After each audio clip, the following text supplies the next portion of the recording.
ہم کو جواب دیا جائے اور جلدی میں پھر کوئی آبویسلی اسسٹنس مل بھی نہیں سکتا. مجھے یاد ہے ایک جج ہوا کرتے تھے یہاں پہ, وہ خواجہ صاحب, ان کا یہ ہوتا تھا وہ بیچ میں سے چیز نکالتے تھے اور پوچھنا شروع کرتے تھے. ان کو بھی میں نے یہی کہا تھا کہ آپ نے ایک سوال فریم کیا تو آپ ہمیں پوچھ لیں. تو یہ چیز جو تھی یہ اس وقت میرے ذہن میں چل رہی تھی کہ بہتر یہ چاہ رہا تھا کہ آپ یہ سارے پوائنٹس لکھ دیں.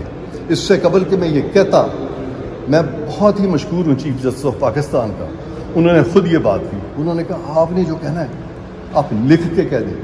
میں نے فوراً ان سے ایگری کیا.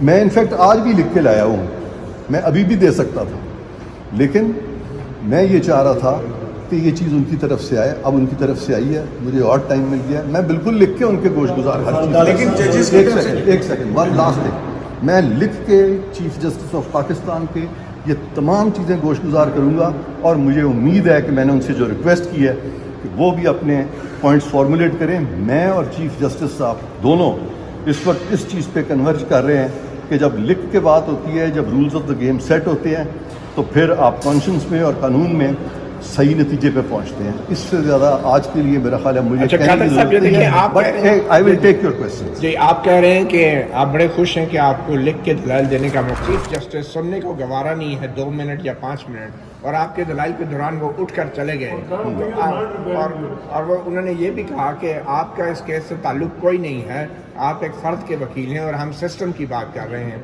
تو آپ ابھی بھی خوش ہیں؟ میں بہت خوش ہوں. میں چیف جسٹس کو بینیفٹ آف ڈاؤٹ دوں گا, کیونکہ آج جمعے کا دن ہے. جمعے کے دن کورٹ جو ہے وہ جلدی پروسیڈنگ ختم کرتا ہے. اس کے باوجود انہوں نے اتنا زیادہ موقع دیا. عرفان قادر کو آپ کو 10 سیکنڈ بھی دے دیں تو بہت ہوتا ہے, اور اگر عرفان قادر کو آپ 2 منٹ دے دیں تو کئی دفعہ ہوا ہے یہاں اسی کورٹ میں کہ میں نے پورے کیسز کنکلوڈ کیے ہوئے. لیکن آئی ایم گریٹفل کہ انہوں نے مجھے تقریباً 2 سے 3 منٹ دے دیے, جس کا کہ مجھے میں بہت گریٹفل ہوں. حتیٰ کہ وہ ایک اور جج صاحب تھے, انہوں نے بھی بیچ میں سوال کیے, ان کا بھی میں مشکور ہوں کہ انہوں نے تھوڑی دیر کے لیے سوال روک دیا اور مجھے 2 منٹ بات کرنے دی. اچھا, بینچ کی تشکیل پہ آپ کو کوئی اعتراض؟ جی, بینچ کی تشکیل.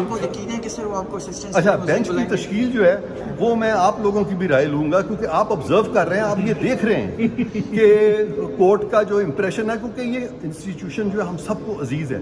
اس انسٹیٹیوشن کو ہم سب چاہتے ہیں کہ یہ ایک ان بائسڈ انسٹیٹیوشن نظر ہے.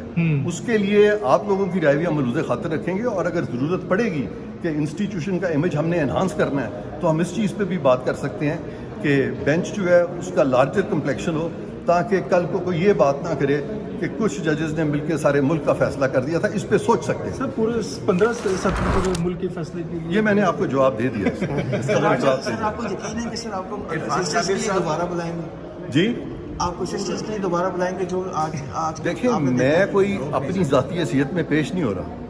میں پاکستان کے پرائم منسٹر کی طرف سے پیش ہو رہا ہوں, جو کہ ہائیسٹ فنکشنری ہیں, باوجود اس کے کہ وہ پاکستان کی کسی کورٹ کو جواب دہ نہیں ہیں, لیکن رول آف لاء کی خاطر, کانسٹیٹیوشن کی خاطر وہ کنسرنس شیئر کرتے ہیں عدالتوں کے.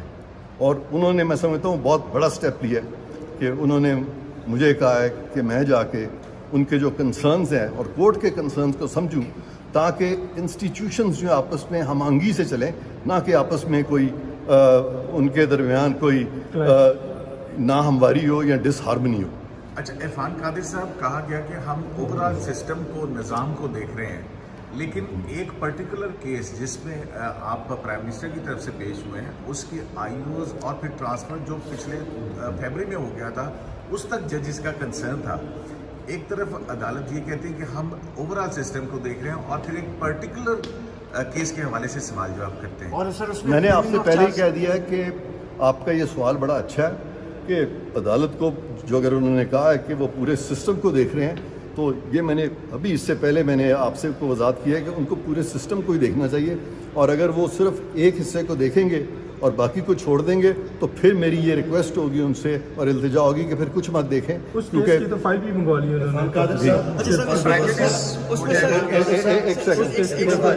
سیکنڈ سر, ان کا سوال تھا ٹیرل صاحب, نہیں ان کی آواز پہلے چلے چھوڑے جی,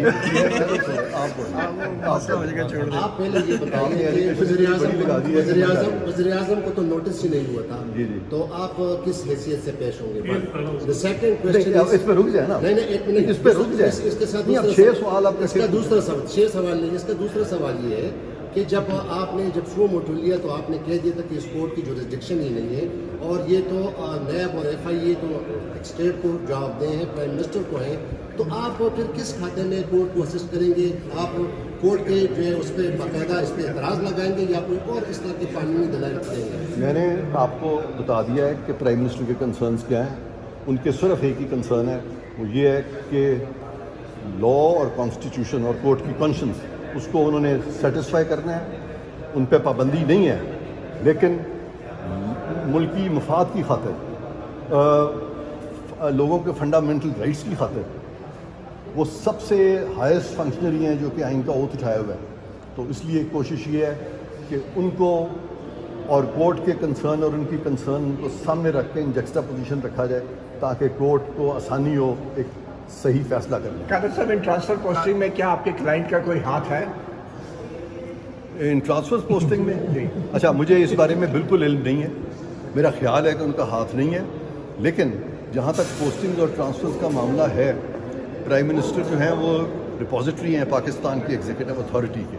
अच्छा, लिहाजा एक सेकंड एक शख्स जिनके खिलाफ कुछ केसेस होते हैं, तो अगर वो मुल्क के वज़ीर आज़म बन सकते हैं, अगर वो अहम डिसीजंस ले सकते हैं, तो फिर ये कि अगर उनके दौरान में कहीं पोस्टिंग ट्रांसफ़र हो गया और कोई डायरेक्ट एविडेंस अभी तक नहीं आया कि उन्होंने इंटरफियर किया, मैं तो कहता हूँ कि ये सुप्रीम कोर्ट ने यहाँ तक कह दिया हुआ है कि अगर ट्रांसफ़र और पोस्टिंग मेलाफाइडी भी हो तो अदालतें उसमें नहीं जाएंगी, यहाँ तक कह दिया है। लेकिन यहाँ पे तो ये केस ही नहीं है कि वज़ीर आज़म साहब ने कोई मेलाफाइडी ट्रांसफ़र जो है वज़ीर आज़म साहब के कहने पे की गई है।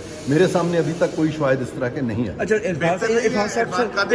आपके क्लाइंट जो है इस्तीफा दे दें और कानून का सामना करें और फिर उसके बाद कोई भी अप्रीहेंशन ना रहे, ताकि क्यों इस्तीफा दे दें? पाकिस्तान में जितने वज़ीर आज़म है, जितनी काबीना है, सब के खिलाफ केसेस हैं, सारे से अगर इस्तीफा दे दो तो हुकूमत ही फिर कभी नहीं रहेगी, यहाँ पे कभी हुकूमत बनेगी नहीं। अच्छा इरफान साहब, ये जो कोर्ट का इंक्वायरी थी कि ये क्या फ्रेम ऑफ चार्ज हो गया है, framing of charges against prime minister, ये माइक्रो मैनेजिंग नहीं है? Framing of charges sir, court ने पूछा था कि क्या प्राइम मिनिस्टर के खिलाफ जो केसेस चल रहे हैं उसमें क्या चार्ज फ्रेम हो चुका है, क्या ये माइक्रो मैनेजिंग है? कोर्ट के ज़हन में अभी तक वो NRO केस नहीं निकल सका। केस की फाइल भी आज मैं आपको NRO केस याद कराता हूँ। वो हमें बताना पड़ेगा इनको, हमने असिस्ट करना है इनको। देखिए, NRO के बारे में बड़ा जनरल इंप्रेशन था। उस ज़माने की सारी सियासी पार्टियों ने जो इलेक्शन लड़ा था वो इस पर लड़ा था कि NRO बड़ी बुरी चीज़ है। दर हकीकत NRO बुरी चीज़ थी या अच्छी चीज़ थी, वो साबित हो गया कि जब NRO को ख़त्म कर दिया गया और केसेस चलाए गए तो 80 to 90% केसेस जो हैं वो एक्विटल्स में ख़त्म हो गए थे। जब कोर्ट, क्योंकि कोर्ट ने उस केस पे रिलाई करते हुए ये सस्पिशंस को एंटरटेन किया है, जब कोर्ट को हम ये बताएंगे कि ये जो सस्पिशंस हैं ये ऑलरेडी गलत साबित हो चुकी हैं, तो इंशाल्लाह आप देखिएगा कि ये कोर्ट, मुझे बड़ी उम्मीद है, ये रिसेप्टिव कोर्ट है, ये बड़े आराम से सुनेंगे। और आज तो बहुत टाइम था, इंशाल्लाह 3 मिनट ये कोर्ट के चले गए। मैं उम्मीद करता हूँ कि अगर मुझे कोई 3 से 4 मिनट अगर ये और दे दें तो मेरे लिए बहुत आसानी हो जाएगी कि मैं इस कोर्ट को बावर करा सकूँ कि प्राइम मिनिस्टर और आपकी जो कंसर्न्स हैं वो यकजा हैं और दोनों मिल के सारे सिस्टम को चाहते हैं कि वो अच्छे तरीके से चले। और अच्छा कादर साहब, ये बताएं कि क्या आप समझते हैं जजेस के रिमार्क्स और ऑब्जर्वेशंस और सवालात की वजह से आपके जो क्लाइंट के ऊपर मुकदमात हैं उन पे असर पड़ेगा, और क्या आप इसे मीडिया ट्रायल समझते हैं? ये मैं समझता हूँ कि जजेस को बड़ा केयरफुल होना चाहिए अपने रिमार्क्स में। कई दफ़ा होता ही है कि जजेस जो हैं पूछते पूछते ना वो उनको एक सेंस ऑफ ह्यूमर उनमें आता है, थोड़ा मजाक होता है, थोड़ा ये होता है, जिससे कि तंज नहीं होता, वो कुछ लोगों का अंदाज होता है, लेकिन इम्प्रेशन ये मिलता है कि यार वो जजेस ने तंज कर दिया। अच्छा, वो इम्प्रेशन जब मिलता है कि तंज कर दिया तो फिर सवाल पैदा होता है किस पे तंज किया। आप लोग फ़ौरन समझ जाते हैं किस पे तंज किया, तो इसका नुकसान जो है वो जिस पे तंज हुआ है उस पर इतना नहीं होता जितना जजेस पे होता है, क्योंकि इससे कोर्ट की जो न्यूट्रलिटी है वो एटलीस्ट होते हुए नज़र नहीं आती। कोर्ट न्यूट्रल है लेकिन फिर होते हुए नज़र नहीं इरफान कादिर साहब, मुजाहिर अकबर नकवी साहब जो है उन्होंने ये कहा कि चालान फर्द जुर्म क्यों नहीं आयद हुआ, वो फाइल लेके हैं, तो ये पर्टिकुलर केस के बारे में सुन रहे थे आपके क्लाइंट की। मेरा ख्याल है इनको चाहिए कि पाकिस्तान के सारे केस मंगा लें जहाँ फर्द जुर्म आयद नहीं है। समझे ना, इसमें हंसी की बात नहीं है। आप फिर हंसना शुरू कर दिए। It's a very serious thing, it's a very serious thing. क्योंकि फिर सारे केस मंगा लें, अगर आपने यही देखना है फिर आप अपने भी सारे केस मंगाएं, वो भी मंगाएं, इससे 22 Judicial नजर Council सर के ये cases भी चलाए।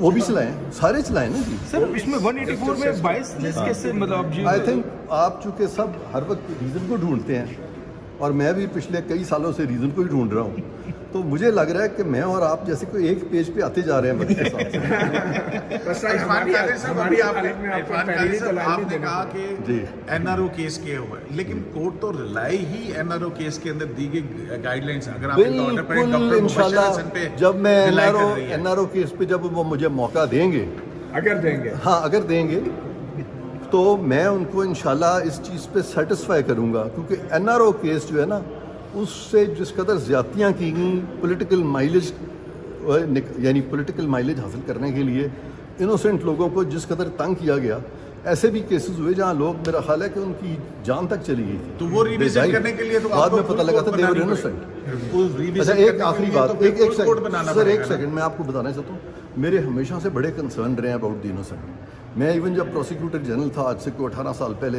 19 साल 20 साल पहले, 18 साल पहले नैब के, तो मैं कभी भी पॉपुलर सेंटिमेंट की तरफ नहीं जाता था कि हर कोई चाह रहा है कि जी वो हम लोगों के खिलाफ केसेस बनाएं, लोग क्या जी बड़े करप्ट लोग पकड़े गए हैं, जहाँ 20 पकड़े जा रहे हैं हम 100 पकड़ लें। मेरी कंसर्न ये होती थी कि जहाँ तक हो हत्तल इम्कान कोशिश होगी कि इनोसेंट को हमने नहीं फंसाना, सिर्फ अपना इश्तिहार लगाने के लिए कि हम बड़ा कमाल कर रहे मगर हैं। ये तो आप मुशर्रफ दौर की बात कर रहे हैं, मुशर्रफ दौर के तो वो इतने मुनसिफाना उनका रवैया था उनकी हुकूमत का, और आप उनके प्रोसिक्यूटर जनरल थे। ये बिल्कुल, हाँ ये बहुत अच्छा सवाल है आपका, ये बहुत अच्छा सवाल है। मैं आपको आज बताता उस वक्त हूँ आप भी कि तो नादान ही जब थे ना। सुने सुने सुने जब मैंने ये शुरू की चीज़, इंटरनल वर्किंग के अंदर ये चीज़ शुरू की और बहुत कंसर्न मेरा हुआ, मेरे लिखे हुए नोट्स भी वहाँ मौजूद हैं, अगर वो निकलवा लें ना उससे और क्लैरिटी आपको आ जाएगी।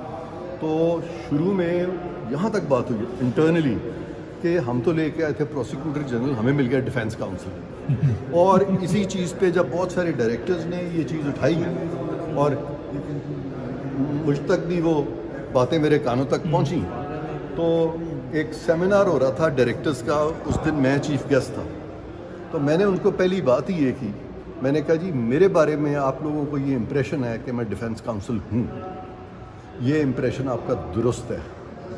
मैं डिफेंस काउंसिल रहूँगा और अगर मैं ये डिफेंस काउंसिल का लिबादा नहीं ओढ़ूँगा तो आपकी जो इन्वेस्टिगेशन है उसकी स्क्रूटनी में कभी सही तरह से नहीं और करूँगा। फिर सियासी इंजीनियरिंग कैसे होगी? ठीक है ना। अच्छा अब रहा सियासी इंजीनियरिंग का, उस वक्त के पीरियड में सियासी इंजीनियरिंग नैब इस्तेमाल तो नहीं होता नहीं रहा। नहीं अच्छा इसके बारे में कि नैब कैसे इस्तेमाल हुआ, ऐसी चीज़ें मैं ज़्यादा इस वक्त बात नहीं करना चाहता। अनकॉन्शियसली शायद कभी गलतियाँ हुई हों, ये नहीं मैं कहता, लेकिन बाय एंड लार्ज उस वक्त जो नैब चल रही थी उसमें जनरल मुनीर, जनरल शाहिद अजीज़, उनसे मेरा काफ़ी वास्ता था और बड़े कैंडिड हमारे डिस्कशन होते थे और मुझे बहुत एक कंफर्ट लेवल एक आ गया था। शुरू में उनको ये था, लोग उनके कान भरते थे कि जी ये वकील तो पता नहीं ऐसे ही सोचते हैं, लेकिन बाद में उन्होंने रियलाइज़ कर लिया था कि भाई ये शख्स जो है जो भी बात करता है ये अपनी इसकी नेक नियति है, ये ऑनेस्टली फील करता है। वो चलिए मुझसे सर, आपको देखते हैं फिर आप इस सुप्रीम कोर्ट में। Thank you very much, Thank you, sir. बहुत बहुत सर शुक्रिया एक छोटी सी बात आपसे सर। हुक्म। सर ये आपने आखिर में ये कहा था ना कि one political and court is behind it, जी and the court is behind it. नहीं मैंने I never said the court is behind it. मैंने कहा था कि इस वक्त दो पॉलिटिकल राइवल्स जो हैं they are pissed against each other, तो कोर्ट की तरफ से अगर कोई भी ऑब्जर्वेशन आती है तो कोर्ट पॉलिटिक्स में ड्रैग होता है। ये जुमला मैं मुकम्मल करना चाहता था, लेकिन उन्होंने कहा कि आज जुमे की वजह से, तो उन्होंने कहा कि आज हम इसको आपको सुनेंगे, इस पर आप लिख के भी दे दें। तो मेरे लिए कोर्ट ने बड़ी आसानी कर दी है, जो कह दिया मैं लिख के दे दूँ, उससे इंशाल्लाह चीज़ें और क्लियर होंगी। YouTube पर Googly TV देखने के लिए youtube.com की सर्च बार में Googly TV टाइप करें। Googly TV के पेज पर सुर्ख रंग के सब्सक्रिप्शन वाले बटन पर क्लिक करना ना भूलिए। YouTube पर अपलोड होने वाली वीडियो से बाखबर रहने के लिए बेल आइकॉन पर क्लिक कीजिए। आपको हर नई आने वाली वीडियो के बारे में नोटिफिकेशन मौसूल हो जाएगा।